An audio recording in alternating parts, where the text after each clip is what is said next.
여러분 안녕하십니까? 강남 향린 성서학당 바울교회 출발 26번째 강좌 십자가를 통한 전복이란 주제로 말씀드리겠습니다. 지난 시간에 바울이 경험했던 원초적인 체험에 대해서 말씀드리면서 동시에 바울이 당한 고난에 대해서 말씀드렸습니다. 그러나 바울이 당한 고난 중에는 그가 거짓 사도라는 모함들도 있었습니다. 예수의 제자들이 중심이 된 교회에서 바울은 예수와 함께 했던 제자가 아니라는 약점이 그를 괴롭혔던 것입니다. 그러나 그는 이 모든 것을 한없이 낮아져서 죽음으로 모든 것을 이기신 예수의 십자가 정신으로 극복하게 됩니다. 먼저 거짓 사도 논쟁에 대해서 보겠습니다. 바울을 괴롭혔던 또 다른 일은 그가 거짓 사도라는 논쟁이었습니다. 바울은 예수와 함께 지낸 적이 없는 약점을 가지고 있습니다. 그래서 자신이 개척한 교회에서도 곧바로 배척받고 사도들과는 다른 권위라며 홀대받는 일들이 있었습니다. 바울은 세상의 것들을 앞세워서 자랑하는 사람들이 오히려 거짓 사도다, 그들이 속이는 일꾼들이며 그리스도의 사도로 가장하는 자들이다 라고 맞받아칩니다. 그러나 놀랄 것은 없다. 사탄도 빛의 천사로 가장하지만 그들의 마지막은 그들이 한 대로 될 것이다 라면서 고린도후서 11장의 말씀을 이야기합니다. 고린도후서 10장에 바울은 이렇게 말합니다. 우리는 마땅한 정도 이상으로 자랑을 하려고 하지 않습니다.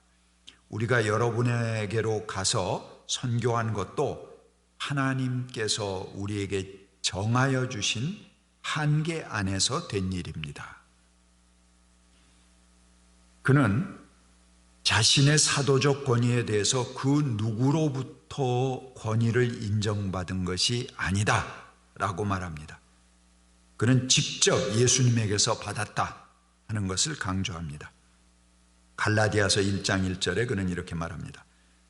사람들이 세워준 것도 아니요 사람이 맡겨준 것도 아니요 오직 예수 그리스도께서 맡겨주시고 또 그분을 죽은 사람들 가운데서 살리신 하나님 아버지께서 맡겨주심으로써 사도가 된 나 바울은 이렇게 말합니다. 그리고 갈라디아서 1장 11절부터도 이렇게 말합니다. 형제자매 여러분, 내가 여러분에게 밝혀드립니다. 내가 전한 그 복음은 사람에게서 비롯된 것이 아닙니다.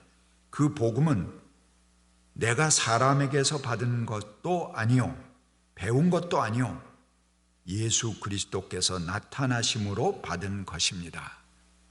그러니까 어느 누구의 권위에 의해서 자기가 사도가 되는 것이 아니다. 나는 예수로부터 직접 받았고 하나님으로부터 직접 받았다 하는 것이 바울에 대한 그의 답변입니다. 십자가를 통한 전복에 대해서 말씀드리겠습니다. 바울은 당시 어떤 제자들보다도 월등한 지식과 능력을 가지신 분입니다. 하지만 오히려 그렇기 때문에 누구보다도 많은 모함과 질시를 받았고 누구보다도 심한 고난을 받았습니다. 그는 이 모든 것을 그리스도의 십자가를 보고 이겨나갑니다. 바울은 자신의 고난에 앞서서 예수가 십자가의 죽음으로 자기 자신을 낮추고 사멸의 종살이를 과감하게 떨치고 나오신 분이라고 이해했습니다. 빌립보도 2장 6절부터 말씀입니다. 그분은 하나님의 모습을 지니셨으나 하나님과 동등함을 당연하게 생각지 않으시고 오히려 자기를 비워서 종의 모습을 취하시고 사람과 같이 되셨습니다. 그는 사람의 모양으로 나타나셔서 자기를 낮추시고 죽기까지 순종하셨으니 곧 십자가에서 죽기까지 하셨습니다. 우리가 잘 아는 성경입니다. 하나님과 동등한 분의 순종은 그가 삶의 위치로 내려오시고 종의 모습을 가지시고 또 그 종의 모습에 머물지도 않고 당시 종이나 천민, 반역자에게 자행되던 그런 십자가형이란 가장 굴욕적인 죽음을 자기 몸으로 받아들이셨다는 것입니다. 이렇게 해서 낮출 수 있는 최고의 낮춤의 자리가 십자가라는 거죠. 그렇게 십자가를 통해서 예수는 오히려 모든 이름 위에 뛰어난 이름을 갖게 되었다고 바울은 생각합니다. 이것이 십자가를 통한 해방이고 십자가를 통한 승리입니다. 십자가를 통한 전복입니다. 그의 십자가를 통해서 이미 최후의 적인 죽음은 정복되었고 우주의 악한 영은 넘어지기 시작했습니다. 바울은 마침내 이 모든 것을 그의 발 아래 굴복시키셨다라고 선언합니다. 고린도전서 15장 27절이죠. 이것은 부활입니다. 그리고 오늘 여기서 우리가 찾아가야 할 부활입니다. 십자가형은 이 세상의 통치자들을 폭로하고 전복시키려고 하는 하나님 계획의 핵심이라는 것입니다. 바울은 예수의 죽음을 공포와 억압이라는 도구를 사용하여 피조물을 얽어매고 그들을 묶어두는, 종살이에 묶어두는 그런 모든 권력에 대해서 하나님께서 궁극적인 해방 전쟁을 일으키고 해방을 선포하신 사건으로 봅니다. 그는 십자가에서 이 세상의 지혜와 이 세상의 통치자들의 권세가 무릎을 꿇었다. 그런 새로운 사건을 봅니다.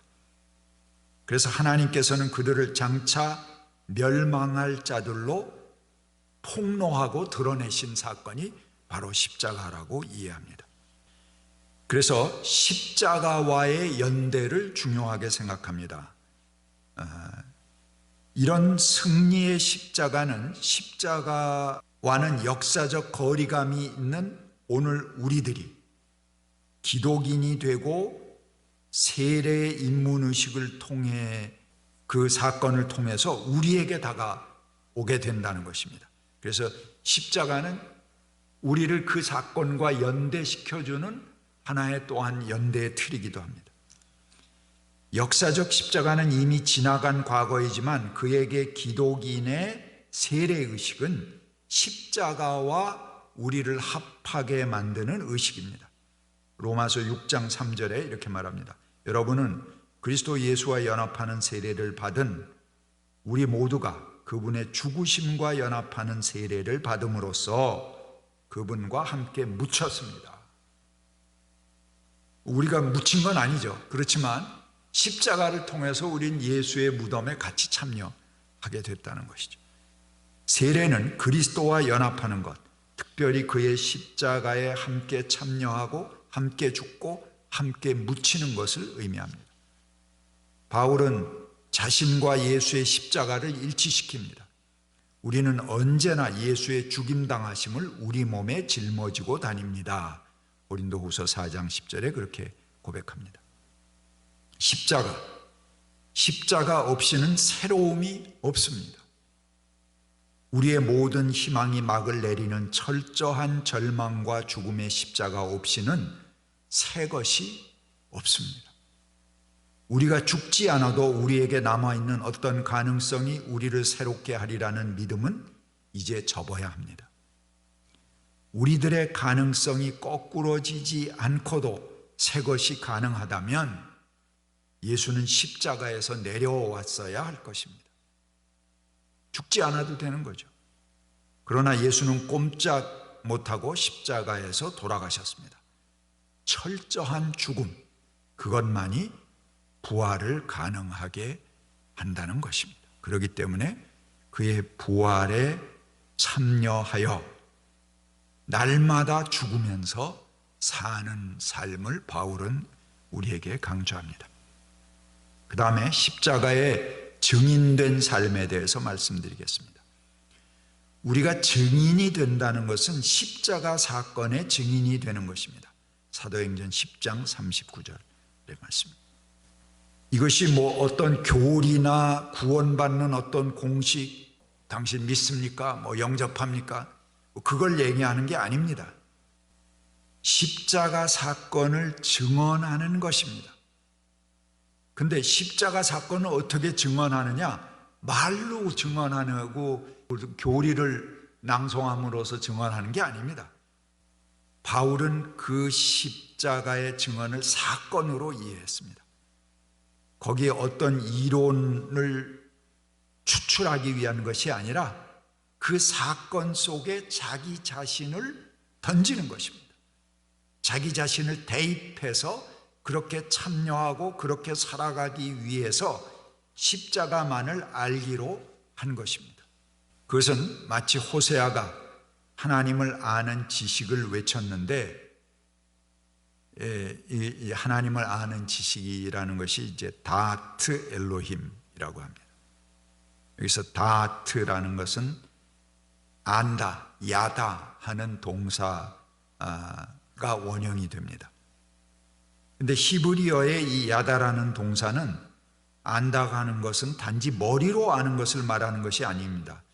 온몸으로 상대를 속속들이 안다 할 때 이하다라고 말합니다. 그래서 내가 그 여자를 안다 그러면 그 여자와 함께 깊은 관계다, 잠자리를 같이 하는 관계다, 이런 것을 말하는 말이기도 합니다. 히브리의 언어는 히랍처럼 이원적인 구조를 가지고 있지 않습니다. 현실, 우리 앞에 전개되는 세상사와 별도의 정신세계나 의미의 세계가 따로 존재하지 않습니다. 그래서 추상화하거나 의미의 세계로 도망가는 그런 데 익숙하지 않습니다. 그냥 보이는 것, 그 나타난 것이 전부입니다. 그래서 예레미야는 이에 대해서 하나님을 아는 것은 정의를 행하는 것이다, 예레미야 22장 16절에 이렇게 명쾌하게 정의를 내립니다. 마태복음 25장 최후의 심판 비유도 그렇게 분명하게 말하죠. 냉수 한 컵이라도 베푸는 자라야지 주를 아는 것이다, 그렇게 말합니다. 또 예수님께서도 산상수훈을 통해서 우리에게 말씀하십니다. 마태복음 7장 21절부터 이렇게 말씀하십니다. 나더러 주여 주여 하는 사람이라고 해서 다 하늘나라에 들어가는 것이 아니라 하늘에 계신 내 아버지의 뜻을 행하는 사람이라야 들어간다. 그날에 많은 사람이 나에게 말하기를 주님 주님 우리가 주님의 이름으로 예언하고 주님의 이름으로 귀신 쫓고 또 주님의 이름으로 많은 기적을 행하지 않았습니까? 할 것이다. 그때 내가 그들에게 밝히 말할 것이니 나는 너희를 도무지 알지 못한다. 불법을 행하는 자들아 나에게서 물러가라. 믿음과 따름이라는 것은 순종을 전제합니다. 갈라디아서 5장 6절은 사랑으로서 역사하는 믿음을 말합니다. 여기서 역사한다 하는 말은 이제 에르온이라는 히라본데요, 이거는 행위, 일을 말합니다. 그러니까 사랑으로서 행위를 하는 믿음이라는 얘기죠. 행위와 믿음이 떨어진 것이 아닙니다. 데살로니가서는 그리스도를 따르는 믿음의 행위를 말합니다. 데살로니가 전서 1장 3절, 후서 1장 11절에 같은 말이 반복됩니다. 우리가 일반적으로 구원은 행위에서 난 것이 아니라 믿음으로 난 것이라면서 에베소 2장 8절의 말씀을 좋아합니다. 근데 그것은 구원이 누구에게나 열려있다는 뜻의 말씀이지 구원받은 사람은 전혀 행동하지 않아도 좋다는 말씀은 아닙니다. 바울은 누구보다도 행동하며 살았고 누구보다도 많은 박해를 받은 분이십니다. 고린도전서 4장 11절 이하에 이렇게 말합니다.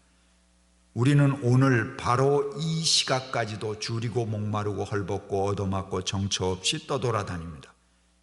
우리는 우리의 손으로 일하며 고된 노동을 합니다. 우리는 욕을 먹으면 도리어 축복하여 주고 박해를 받으면 참고 비방을 받으면 좋은 말로 응답합니다.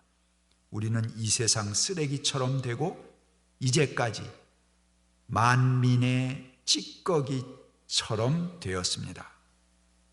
갈라디아서 6장 17절에는 이렇게 말합니다. 내 몸에는 그리스도의 흔적이 있습니다. 이 흔적이란 스티그마, 이 도장, 노예들에게 도장 찍고 뭐 그런 표식을 말합니다. 이 말은 구체적으로 매맞은 흔적을 말합니다. 이는 그리스도의 흔적 또는 낙인으로 이해되는 말입니다. 바울은 예수를 믿는 것을 사건으로 이해합니다.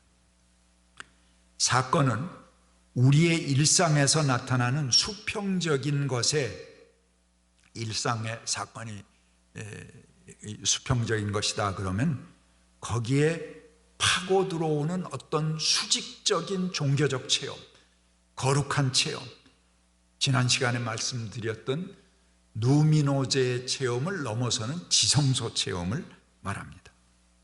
그래서 바울은 예수를 믿는 것을 이 사건으로 이해했습니다. 사건은 우리의 일상에서 나타나는 일상 속에 뚫고 들어오는 하나님의 계시 사건입니다. 거기서 스파크가 일어납니다. 그것이 하나님과의 만남의 사건입니다. 또 하나의 종교적인 사건을 말하는 것입니다. 예수께서 하셨듯이 사람들이 나를 죽인다 이렇게 생각하지 않습니다. 하나님의 뜻으로 생각하는 것이 바로 이 하나님과 나와의 수직적인 사건, 거룩한 종교적 체험을 말하는 것입니다. 감사합니다.